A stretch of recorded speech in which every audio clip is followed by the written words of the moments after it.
Close your eyes and picture your crush. The person who can make your brain short circuit just by existing.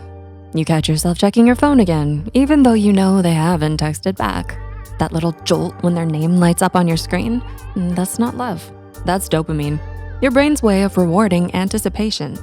Dopamine makes you feel high on possibility, not reality. It doesn't care who you like, it only cares about the chase, the maybe, the next tiny hit of reward. So before you call it love, ask yourself, is your heart choosing them or is your brain chasing its next chemical rush? Today, we're decoding how dopamine, lust, and attachment trick you into mistaking chemistry for connection and how to tell when what you're feeling isn't love at all, just dopamine. So here's what's happening to you. When you develop a crush, your brain releases 3 main chemicals: dopamine, the reward, norepinephrine, the excitement, and serotonin, which actually drops. That's why your heart races, your appetite fades, and your thoughts spin in circles. You're not crazy, you're chemically obsessed. Psychologist Dorothy Tanoff calls this state limerence, that intoxicating, intrusive phase of infatuation when you can't stop thinking about someone who barely knows you. It's why you replay that one conversation like it's a movie scene, your brain trying to recreate the high. And dopamine, it doesn't reward love, it rewards anticipation. That's why the what if feels better than the yes.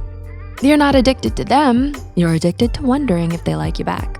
Biological anthropologist Dr. Helen Fisher discovered that lust and love fire up totally different brain systems. Lust activates the hypothalamus, the drive center. Love activates the brain's bonding network. Lust says, I want them. Love says, I trust them. The brain floods your body with testosterone and estrogen during lust. But when real attachment forms, dopamine pairs with oxytocin, the cuddle chemical, creating calm instead of chaos. That's why early love feels like caffeine, but real love feels like breathing. So if they make your heart race but your mind spiral, that's lust. If they make your heart slow down and your mind rest, that's love. But here's the deeper layer most people miss. Sometimes your crush isn't chemistry, it's conditioning.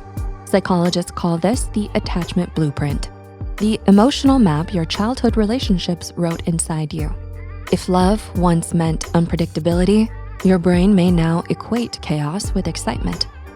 If love once meant earning attention, you might chase people who pull away, not because it's healthy, but because it's familiar. It's not your fault. Your brain's just repeating what it learned love was.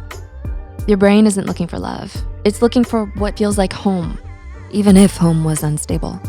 Crushes thrive on uncertainty. Every unanswered text, every almost flirty glance, it all spikes dopamine. Neuroscientists call this the reward prediction error. Your brain releases more dopamine when the outcome is uncertain. That's why maybe they like me feels better than they actually do. In behavioral psychology, this is called intermittent reinforcement, unpredictable rewards that keep you hooked. It's the same psychology that keeps gamblers pulling the lever and scrollers glued to their screens. Think of every seen but no reply as a slot machine pull, addictive, unpredictable, and designed to keep you chasing.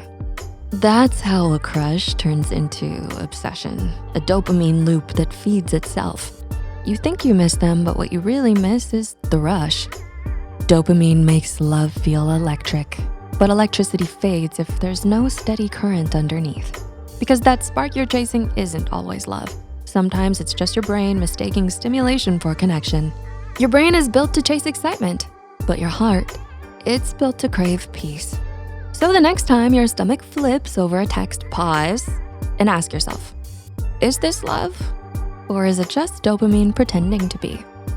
Real love isn't the thrill that burns fast. It's the warmth that stays when the chemicals quiet down. Have you ever mistaken dopamine for love? If you have a crush, drop their names in the comments below. And don't forget to like, share, and subscribe for more gentle psychology of everyday life here on Psych2Go.